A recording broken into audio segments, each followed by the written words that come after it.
if nobody else is proposing it, you propose it. You drive your own learning in an Agile Coach Camp, which I find a very beautiful thing. So most everybody that comes to Coach Camps definitely feels like they carry the coach as a role, or at least a consultant as their role.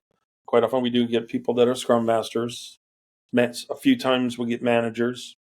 We've had somebody that came that was a sociologist. Do you have any advice to people who want to go first time and experience it, and like how to prepare yourself? Yeah, so I think if I were so first of all, I will use the OpenSpace thing, prepare to be surprised. I would also say prepare to make friends, for at least some friends or colleagues for life.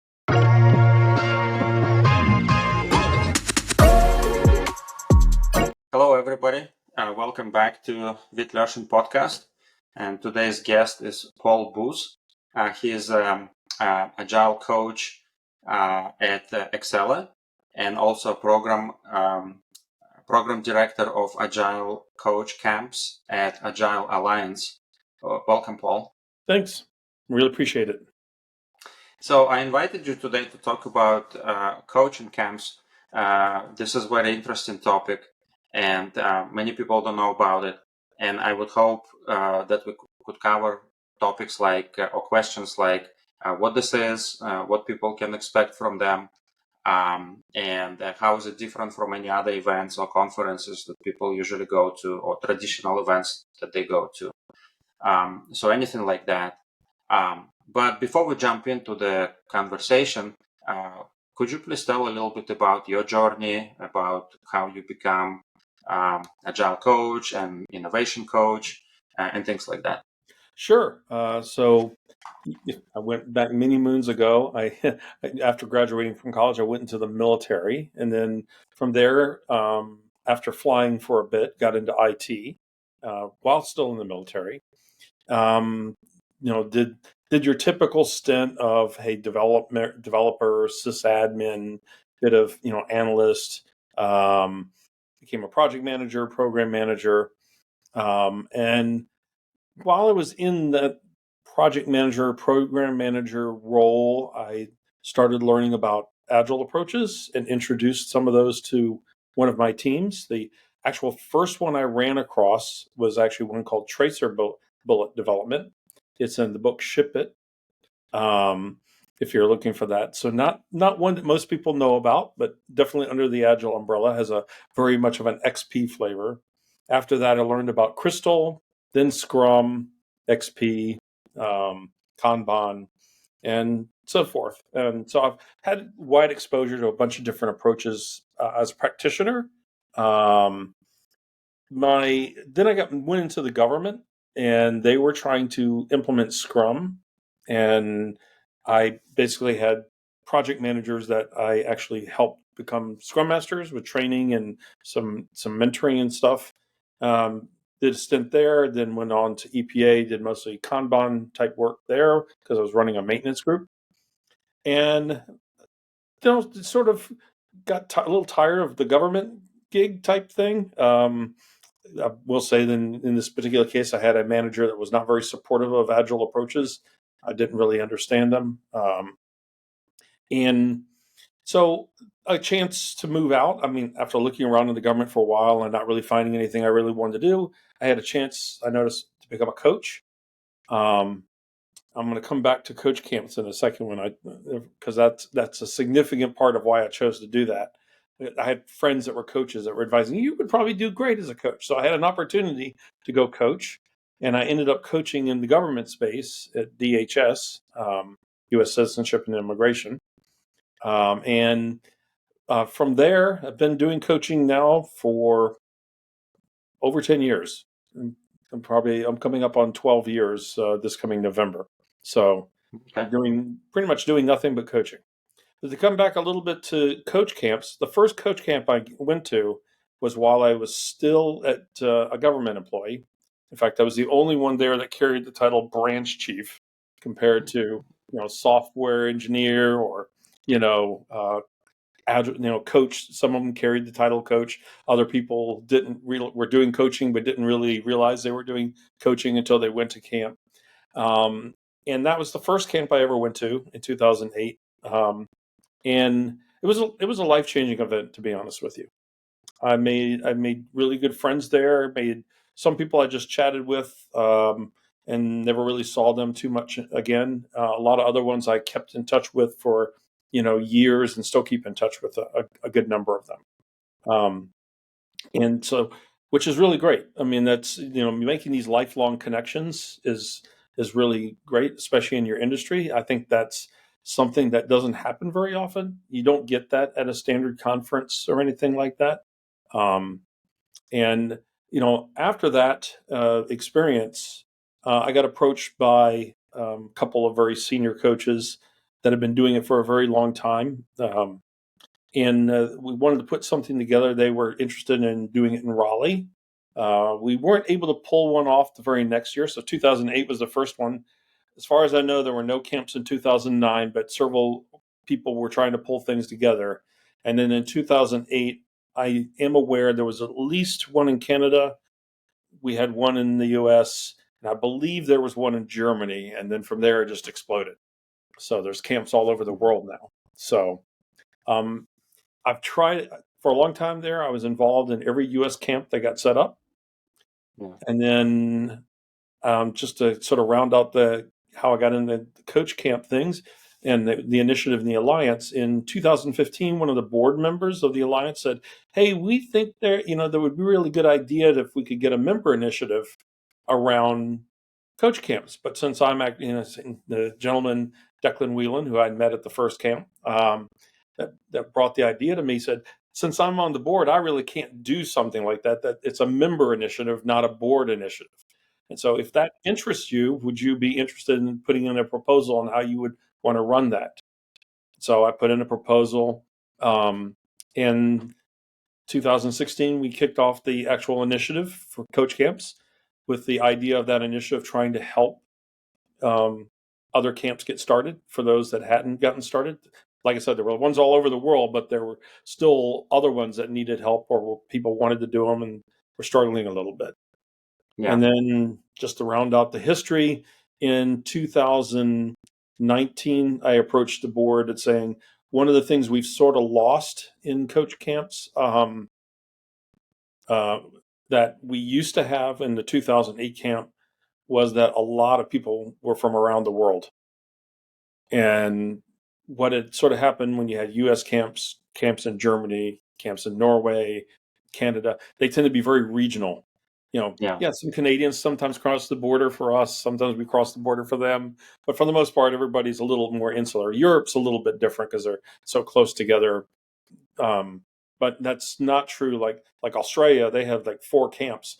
But so for them, leaving their state is a big deal because they Yeah. don't, it's such a big country. Um, so that was the thing. That was the thing with the worldwide one. So we trying to get that worldwide feeling again. So that's more or less a little bit of me and the history of the camps. Okay. Yeah. Yeah. I have Thank you for more sharing. things about the camps too that are really good. Like I was not involved in the setup of the first one, so Okay. You were a participant. I was just a participant. Yeah. Yeah. So, yeah, that's great. And thanks for sharing your story and a little bit of history of camps. But where does this idea came from? Like, who first thought about this format, this idea? How is it originated? Yeah, that's great. So, 2 people that I still somewhat keep in touch with: Naresh Jain out of India and Deb Hartman Prouse out of Canada, came up with the idea. They were, I think, at one of the large Agile conferences and chatting a little bit about how all the good conversations occur in the hallways. And one of the things that they realized, just like Harrison Owen, is that OpenSpace was kind of like designed to produce something that was more like the hallway conversation as opposed to the formal presentation agenda type thing. It was the dealing with the emergence. Um, Hmm. and so they decided, well, let's see if we can run a camp. And I guess they knew a few people. And a gentleman, offered some space up in Michigan, out in Ann Arbor area. and we at a community college. And so the very first camp was there. They reached out to the Alliance, to my knowledge, got a bit of seed money to hold it, paid for a few things, found a facilitator, and he had nothing to do with the software industry. He was but an OpenSpace facilitator, and he actually helped use OpenSpace to help solve problems in Haiti. So, which was quite interesting. I actually rode with him when I arrived at the Detroit airport. He arrived around the same time, and we had coordinated. And I caught a ride with him over to the camp, and it was kind of fun chatting with him and what his history was. So, and it was so that was the very first camp. I was just a participant and learned quite a bit, made some connections. So So, can you tell us more a little bit about what is the experience like during this coaching camps? Yeah, so when you arrive at a coach camp, it's very different than like a standard conference. The agenda is blank.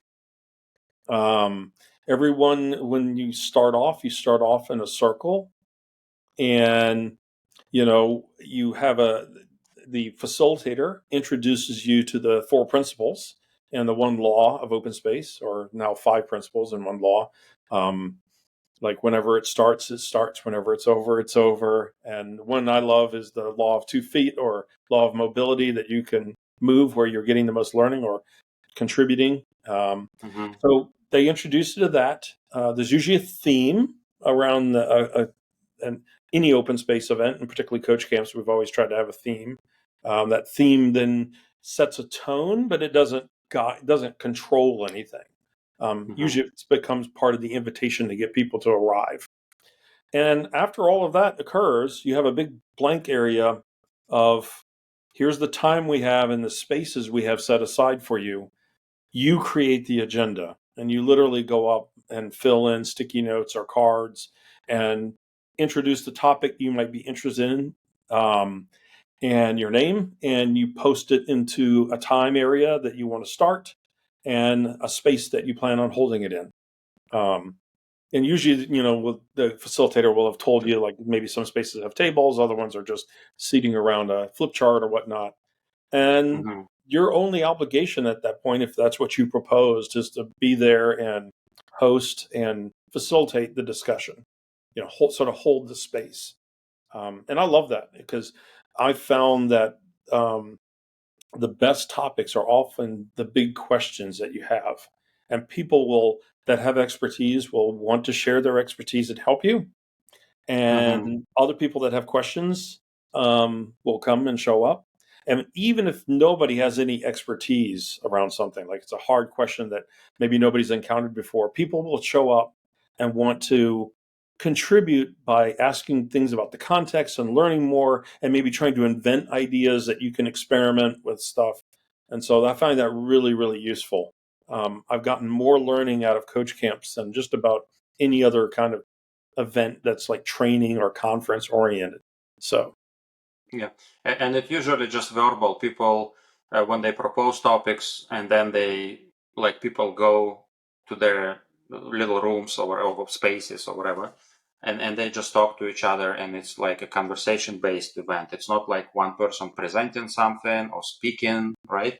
They right, all yeah, exactly. Sometimes there'll be exercises, around things. Like I remember the very first camp, there was a gentleman there that wanted to share a game that he uses to help people learn about different perspectives. And so his facilitated session was teaching people was playing the game, then teaching people how to facilitate the game and what to do with pitfalls and things like that. And that was really cool. Some things are very, very conversational. We had one of the Coach Camp Worldwides we had after COVID was at the Nashville Zoo. And so, since the event was in the zoo, that allowed us access to walk around the zoo. So a few people would choose to have walking events and walk around the zoo, look at the animals, and have discussions, which was really, really cool. Generally, we provide flip charts so people can record things. And then, in the evening when each camp's a little different, but quite often there's an evening news, share out different things, and we have the postings, take pictures of those, try to, some camps will try to get that formalized and get it posted Mm-hmm. online so that other people can see what happened. So it's really, Yeah. it's a little bit dependent on how the organizers want to run it, what the spaces allow and that kind of stuff. But Yeah. so there's a lot of variety. It's pretty flexible. Yeah, people can pick and choose how they want to cover these topics. And then my next question is, what kind of learnings people can expect from this? Like, are there any um, related to their like professional development, or just in general any topics that they can bring within the theme that you mentioned? Yeah, so I think the first thing to realize is that if you're looking to get something specific out of a camp, like you have a specific question or that's really it's sort of up to you to make sure that topic gets covered. If nobody else is proposing it, you propose it. You drive your own Mm-hmm. learning in an Agile Coach Camp, which I find a very beautiful thing. You know, I don't think there's any time I've ever gone to a camp that I've not had a topic in mind. Sometimes I end up not proposing it because other ones attract me more. Um, Mm-hmm. but generally, I have a topic in mind that I'm interested in chatting about and learning about. And quite often, I find there are many other coaches that are there that want to learn Mm-hmm. the same thing. Um, I've even found like when somebody proposes, let's say they're a brand new coach. Maybe they were just moved up from Scrum Master to being a coach, for example. Mm-hmm. Or maybe they're even a brand new Scrum Master and they know that their part of their job is to coach within a team, or they're a Mm-hmm. manager that wants to coach. They've got questions and they might be very what we experienced coaches might say, well, that's a pretty naive question. Why would I want to go to that?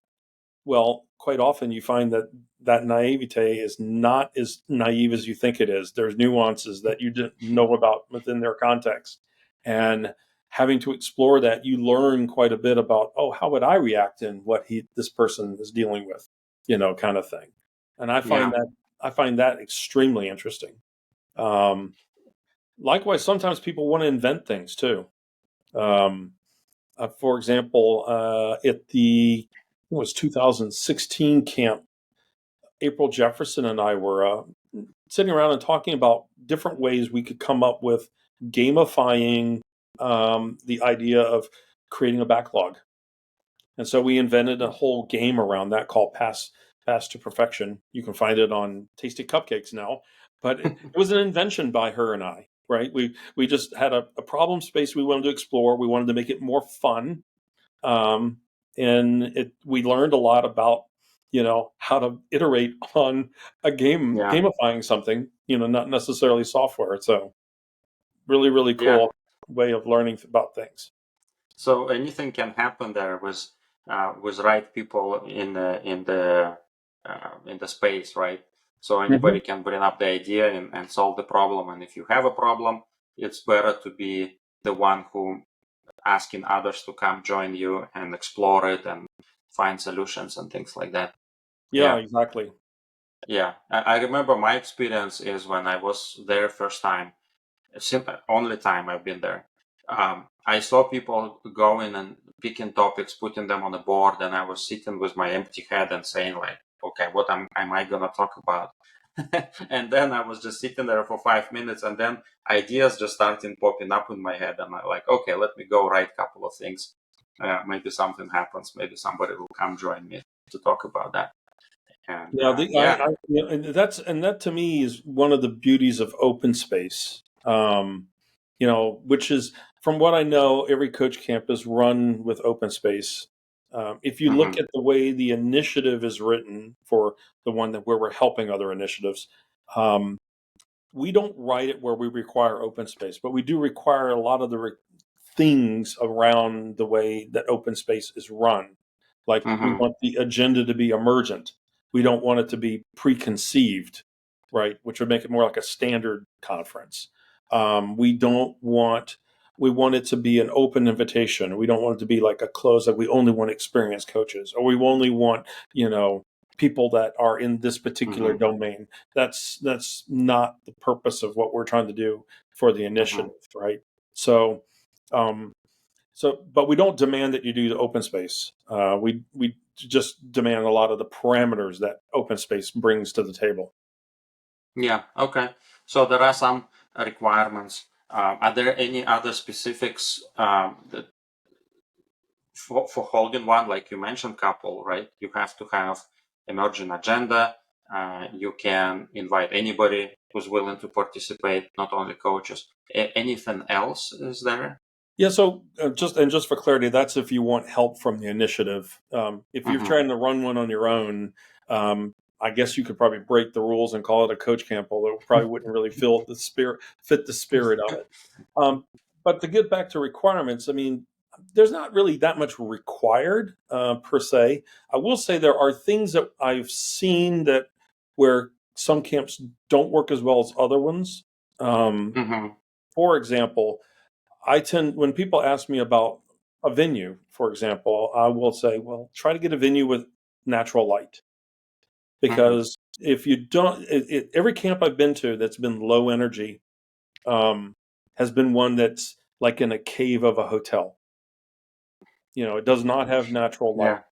Yeah. And it's a correlation. I don't know if it's a true causation, but I can remember the one in Raleigh, which the first one we put together in the U.S. We were sort of in a cave area of a Marriott, I think, or a courtyard, and we had a pretty energetic, facilitator, but the energy of the camp wasn't the same as 2008, and it had a lot of natural light. And then, so when we and that was 2010 when we did the one in Raleigh. And in 2011, we went to Columbus, Ohio, and we had a community college there, and it had oodles of natural light, and it was super high energy. And our facilitator was great too, which helped out a lot as well. But it's every time I've been to one, low energy tended to be no natural light. And that just seems Yeah. like a weird thing, but it's just that's the Interesting. one thing I advise.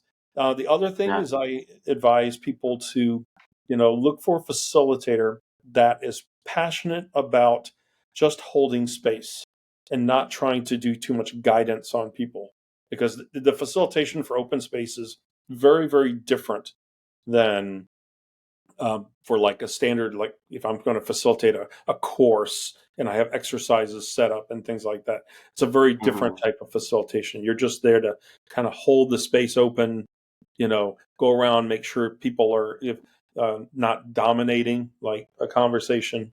Okay. So that's, you want to make sure that flows of conversation are occurring, being there to be gentle reminders of things. I see. Okay. What about some other techniques that instead of open space, maybe people tried and have shared their experience, or maybe you tried? I haven't heard of anybody trying anything other than open space. I do know mentally in my mind I'm interested in trying something around maybe World Cafe style, where you might have, instead of having a singular theme, maybe we have like 3 or 4 themes and people rotate through themes, over a period of time. Um, I think that would be interesting, and you allow the topics to emerge within the themes that are set around. Um, I think that would make for an interesting camp and still, fit that emergent agenda. It would have a tiny bit more structure, but not very much more. I am also somewhat confident that there probably are a few different types of liberating structures that might be able to fit into something like that, although they tend to be more facilitated exercises. There are some out there that allow a little bit more open-ended type things. So that there might be some experimentation to do there. Um, or, you would quite often see lean coffees, for example, at Okay. conferences, before the conferences. I kind of wonder if there might be a way of, injecting lean coffees into being in a camp, as the way the camp runs. Um, So I think there's some things that could be experimented with. I've not seen anybody go through and do that experimentation. OpenSpace has just worked so well. I think people that just feel that they don't want to. They don't want to. I guess you could say this is where the risk aversion to coaches maybe fall. It's like we have this thing that works really well for setting up self-organization. Why would we want to screw with that? Yeah. Don't change if it's not broken, right? Yeah. People enjoy it, then continue with that. Well, Yeah. I think that's the other thing too. I mean, open space. One of the reasons I think it's latched on for Coach Camp and a few other different events too is because it's really a big thing about self organization. It just has just enough guiding constraints. Yeah. I mean, it has so few, but it's just the right amount that people can self organize. Yeah. Did anybody ever try to do this remotely? We have run this remotely. Agile Coach Camp Worldwide has been run three times remotely, actually. So when COVID hit, we moved Agile Coach Camp online. We used some spaces with Miro, and that worked really well. The second year, we did it again. COVID's still going on, still ran it.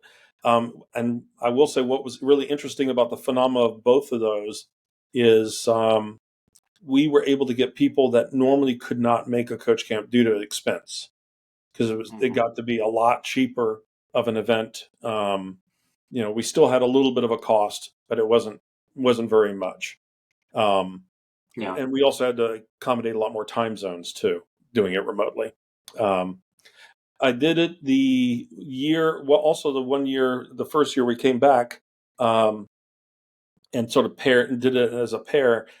That seemed, now that people were coming back, there seems to be this thing that's cutting down the number of people showing up for physical camps and cutting down the number of people that are showing up for virtual camps. So it's kind of like a weird thing. And then last year I was hoping to do a virtual one, but there didn't seem to be very much energy online for it. And quite frankly, I didn't have as much energy myself. So for trying to run a virtual one, if nobody else is that interested, I kind of needed the energy to feed off of and wasn't getting it. So I didn't. Yeah. I was wondering how the whole energy level and the whole conversation is different basically when you're remote versus when you're in person, because you can move around easier, you can see people's reactions, people can break down in the smaller groups. Remote is kind of not necessarily going to work best for this case. Yeah. So mechanic wise, what we did, and I think it's worthwhile to chat a little bit about the mechanics of it. So we had a central place where people would come to. Besides Miro, we had used Zoom, and we also had channels going on in Slack. So if something went south, we had a way of communicating.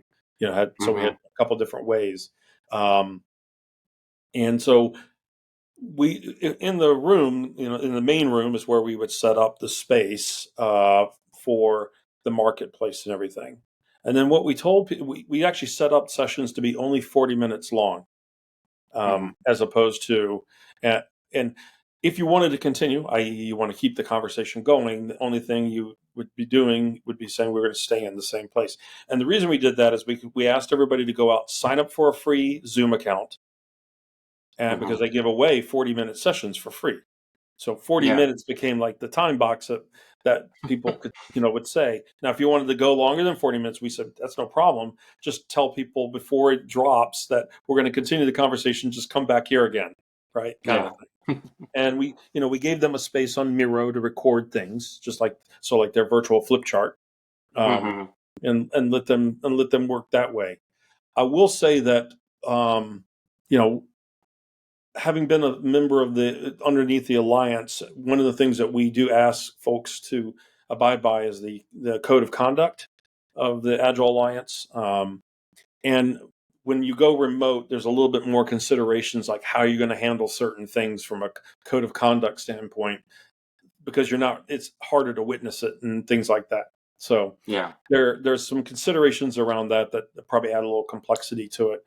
For us, we always try to make sure we had a couple organizers in the main room so that if somebody wanted to report something, they had a place to go to, we would just put them into a breakout room, have a conversation to make a decision on what we're doing regarding that.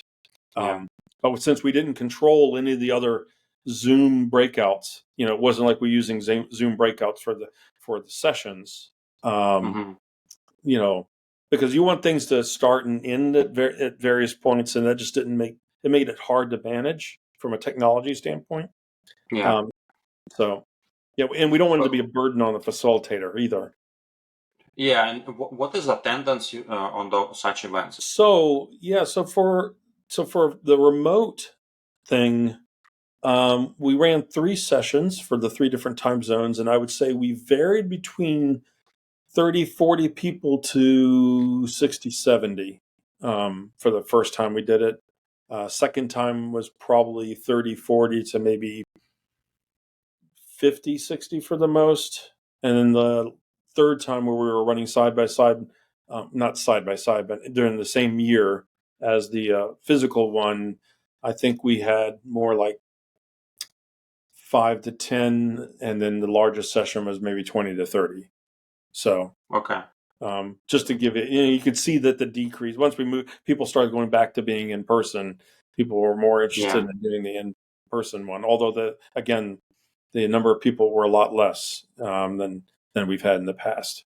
And just to give you a feel for how that contrasts, so using some of the U.S. camps in particular as an example, since there are more data points for that, the very first camp was probably about 50, 60 people, maybe.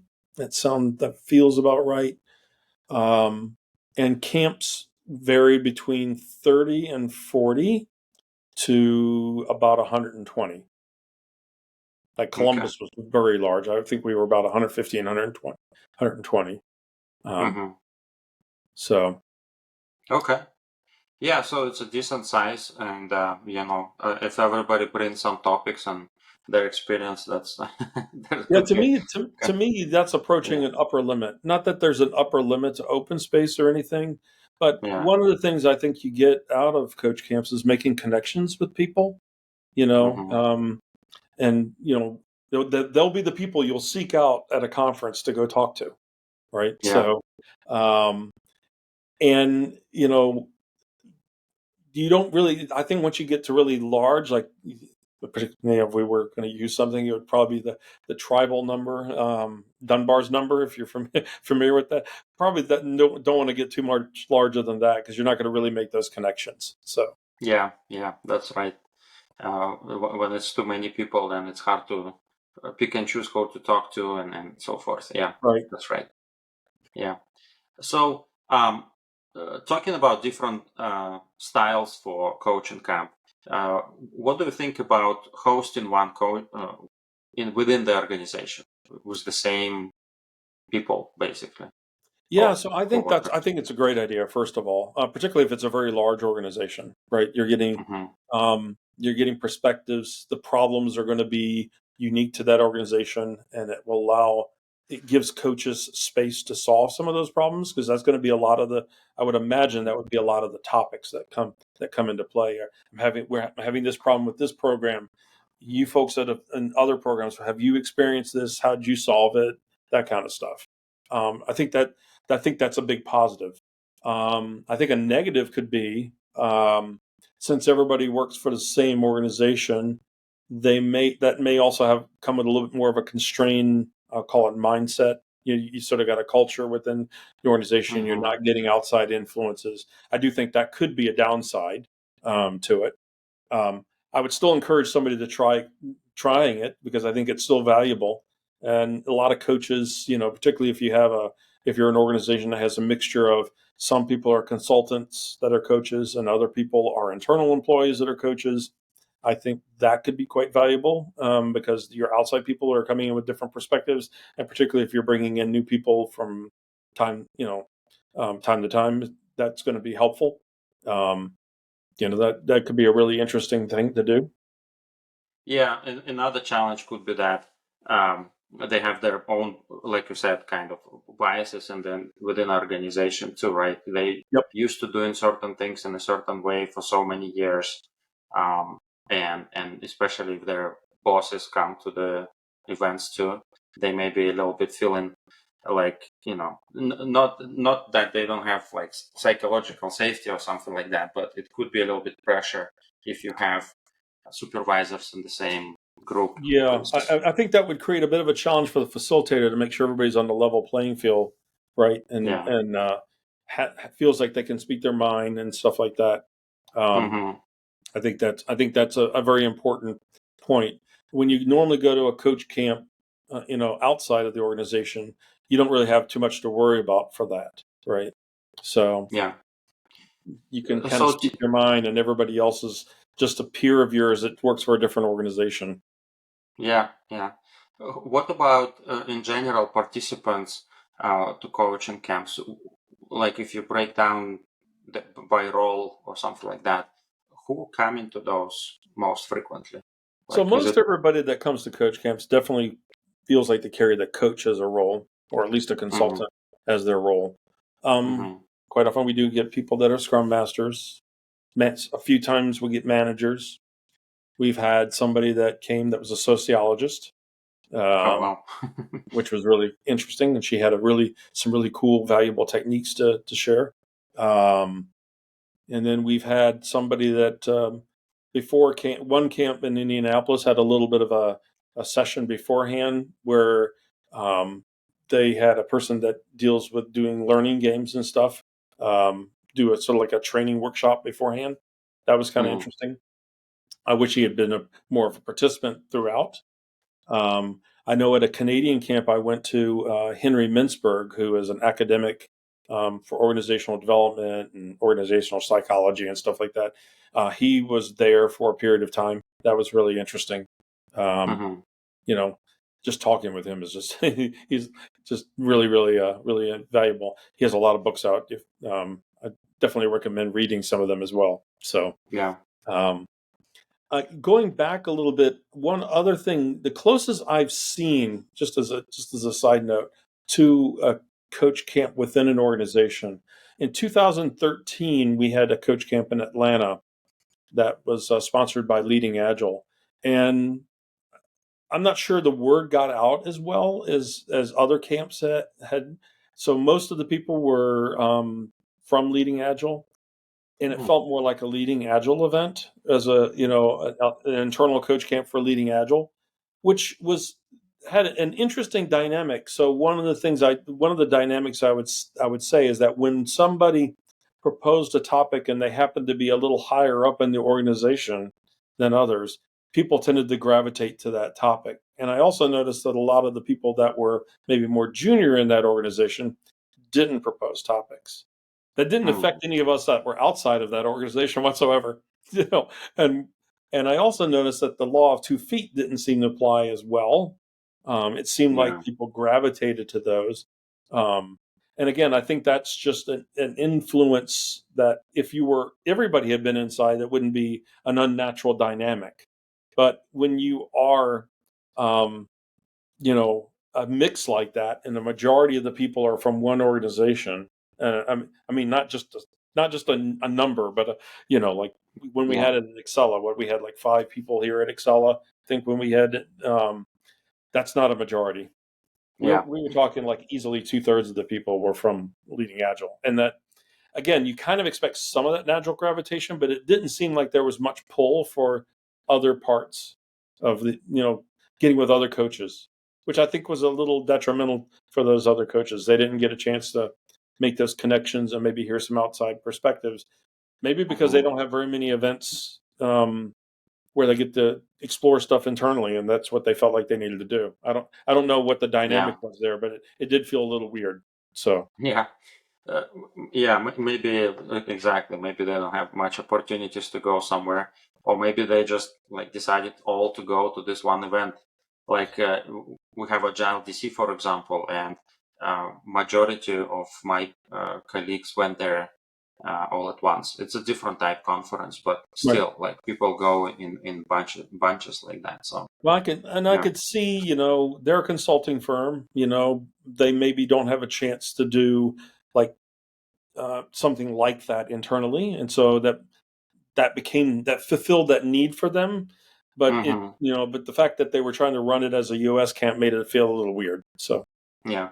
And for situations like this, maybe some ideas from how we run retrospectives in Scrum could be applicable when establishing some maybe more restrictive rules to how to treat your supervisors or junior people versus senior people, and somehow maybe breaking those like biases or uh, yeah, like I we don't know, could, but I think a good example would be an unwritten rule that management comes up with. We are not proposing topics. We don't right, propose something like topics, right? that. I mean, Yeah. which would be similar to some camps we've gone to where there's been large numbers, and especially if when we ask, "Is this your first camp?" and but it's a large camp, and there's like let's say 1/3 that are sort of new. We sometimes invite the new people to present their topics first before Hmm. allowing people to invite the topics from more seasoned people to coach camps. So like I would be last Yeah. on the list. In fact, Well, you've been to all of them, Mark yeah. Silpala and I used to have this running contest of who went to more coach camps. Yeah, that's funny. Um, yeah, so I guess some restrictions like this could be applicable in different situations. Yeah, Same as no. I think it would be something Mhm. set up that you would want to set up you wouldn't want to burden the facilitator with that per se, but you would want to set up that rule within, you know, an organization if that was gonna happen that way. Yeah. So and since this is like designed for coaches and most participants probably will be agile coaches or other type of coaches. Uh, what are some of their challenges when they attend coaching camps? Being around the same experts all day long. Well, yeah, you'd be surprised at the variety of expertise that people walk in with, though. So, for example, um, some people are much more into the humanistic side and know a lot Hmm. more about, um, how clean language and doing inquiry and those kinds of skills, those softer skills. Hmm. And other people come in with very hard technical skills like how to write good unit tests or maybe mob programming and stuff, and you'll see both of those emerge at some camps. I've seen a group go off and they just go through and show mob programming to people and how it works, and maybe even set up a mob for a period of time. And other folks go off and they talk about clean language the entire time and how it can help. you know both of those are really really interesting. And then there's lots of stuff in between, as you can imagine, talking about organizational design or you know maybe systems thinking. There's another one that has shown up in the past. So I think even though we're all technically carrying the same agile coaching role, everybody comes in with such vast differences of experience. Some people working with programs, some people only work with one or two teams, that kind Yeah. of. So it's everybody's experience basically takes over after the title, and they have different use cases, different scenarios. They can bring their Yep. personal experiences. That's where all the main benefit is there. Yeah, Like exactly. And yeah. everybody's work when they go in and they start doing things is generally very very different. Hmm. Which I guess could be again going back to the inside the organization. That could be a little bit of a downside if you have a quote unquote standard approach or process or something that Hmm. how you roll things out. That might dilute that to some degree, right? Um, you might dilute some of those extra experiences that people might even have. Yeah, yeah, and most people who work together, even maybe different teams, but within the same organization, it's still kind of very similar to each other because you are already kind of talking with them and learning what their teams are doing that maybe you should be doing. Yeah. And it comes naturally within the organization. If you go with and do this with outside organization, then of course you're gonna hear things first time, and that's more beneficial to do. Yep. Yeah, yeah, Yeah. There's a lot. yeah. There's a lot to be said for that outside experience coming in. Um, you know, just getting some number of people from outside can be very, very helpful. Yeah. I mean, I think one So, of the things I would encourage, if you were going to run one inside, it probably would behoove to have people going to an outside coach camp, you know, and bringing some of those experiences in and discussions mhm. in. So, So what is the schedule for the Agile? I mean, for the coach camps, is there like once a year? What is the difference between regional versus worldwide? yeah. So generally, most camps are held in both one region or worldwide yearly. Um, Mm-hmm. there is agilecoachcamp.org, which is a site that Naresh runs, is where people, I'd say a good number of people that are running camps post when their camp's going to be. Um, that and then generally this a lot of places are on a cadence. They Mm-hmm. have it like every May or something like that. Some people experiment with different times of the year. In the US, when we were running it, which was a little different from what other countries were doing, is we tended to pass the baton on to a different person to run it every year, and in a different host city, which was, I think this past 2 years here in DC has been the first time I've seen us have a U.S. camp where that's been, in the same place. And I don't know, there might be still camps going in other spots of the U.S. You know, with COVID, that kind of like shut down everybody from communicating as much. And a lot of camps don't need help, so they're not reaching out to me, and I don't really. The way I would learn about them is going to agilecoachcamp.org too. So Okay. for the worldwide one, um, so agilecoachcamp.net is where we keep our information updated. Right now, still shows last year's camp. Mm-hmm. We're in the process of trying to find a venue in Costa Rica. So this is the first time that we're trying to take it outside the U.S. as an experiment to see how it goes.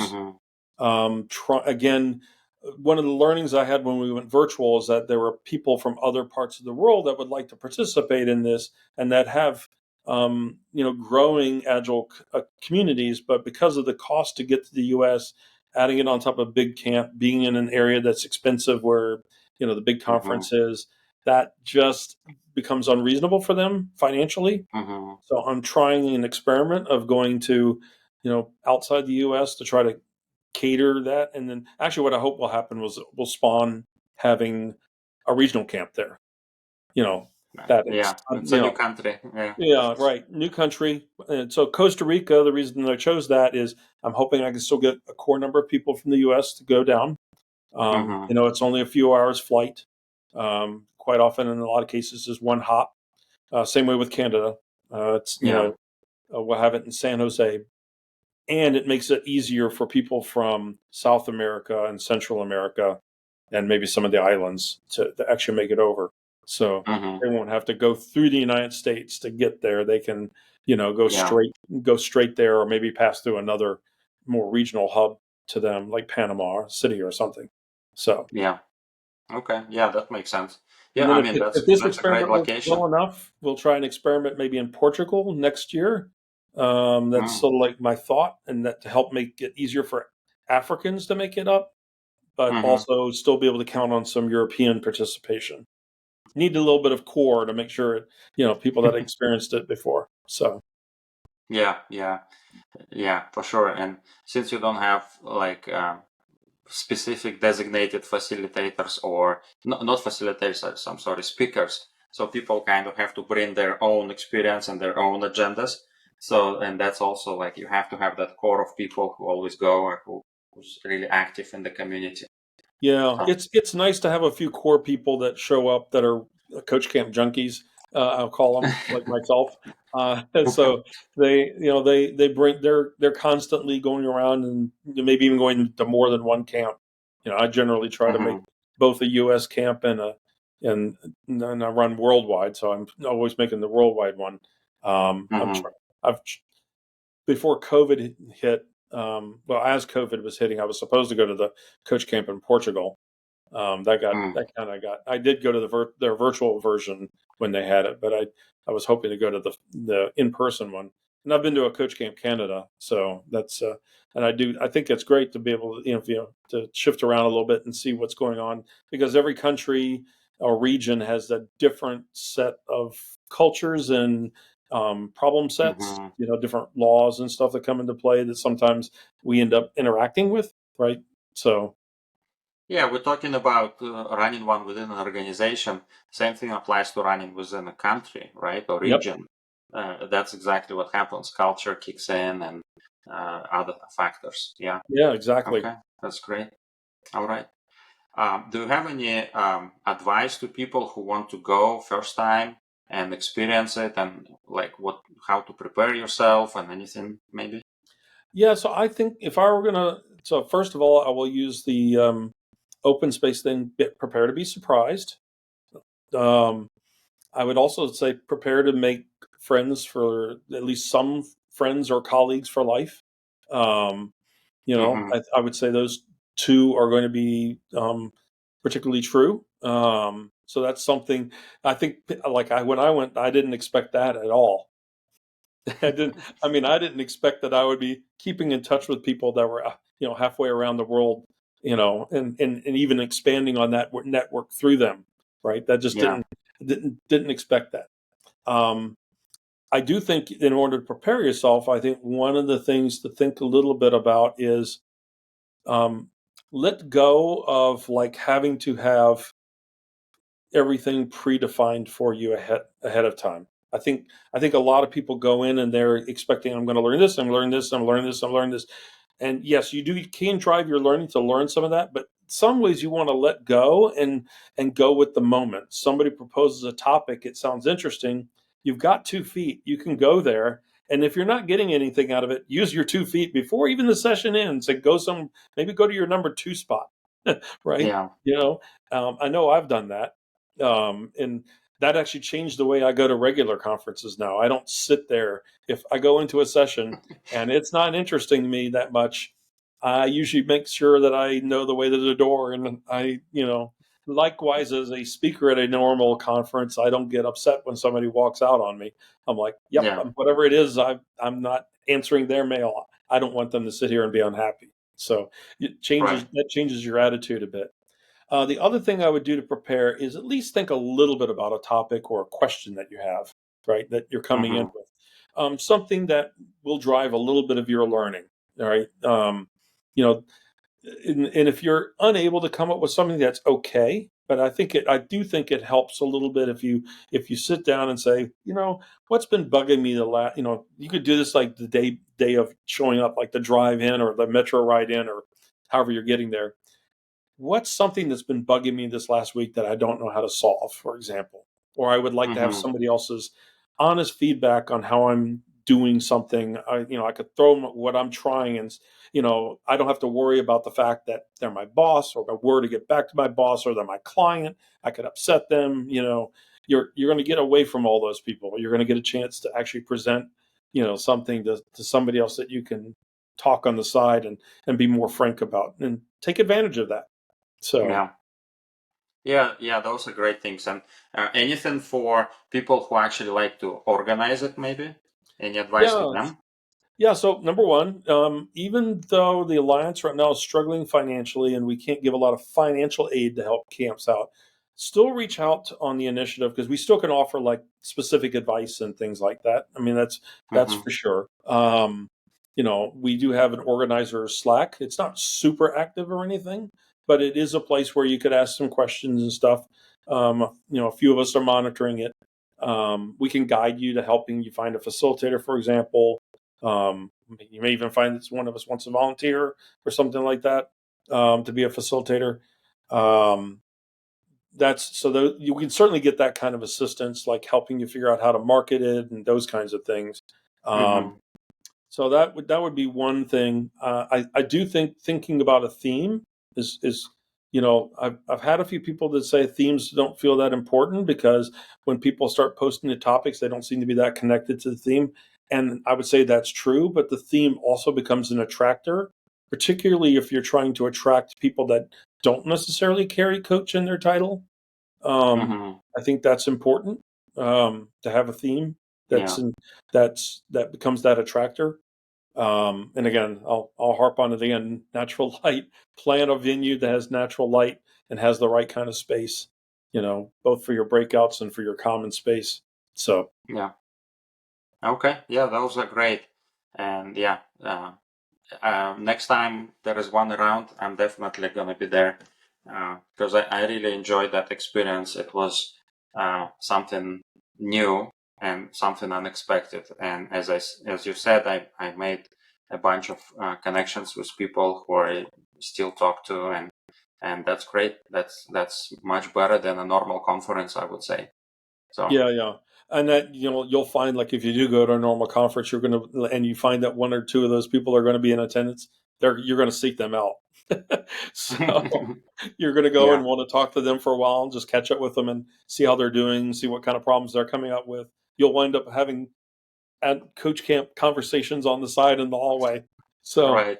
I mean, Yes, exactly. I go to quite often. I've gone to the big Agile conference, and I think I spend most of my time in the hallway talking to colleagues and stuff that from coach Hmm. camps. So, It's funny. I think I checked out this Agile 2024 conference, and they have a bunch of spots for OpenSpace now, where people are just go to that slot, and who knows what happens there. It's OpenSpace. They self-organize. They discuss something, so they may yep. be already learning from this and saying, okay, let's do a bunch of mini coach camps throughout this week and see how it goes. Yeah, actually, I Yeah. was just as a side note, I was talking to the Agile Alliance director yesterday. She and I had a short conversation, and she was wondering, what happens if we had she's trying to postulate how they reinvent a little bit to attract people into more people into the conferences and stuff. And one of the things she said, what happens if we gave a track that the track was really your coach camp? Hmm. People that are going to that would be, what would that look like? And she just asked me to think about it for a bit. So I Okay. find it an interesting and intriguing question. You know, I don't know how well it would work alongside. I've had actually another conference I ran had some concepts from OpenSpace mixed in with standard conference. And I actually sought out another coach that had made a remark that OpenSpace doesn't work really well when there's a competing agenda conference going on. People, for whatever reason, feel the magnetic pull to go to the other one, and only deeply experienced people from OpenSpace do that, but stay in the OpenSpace thing. But Interesting. there's this weird dynamic.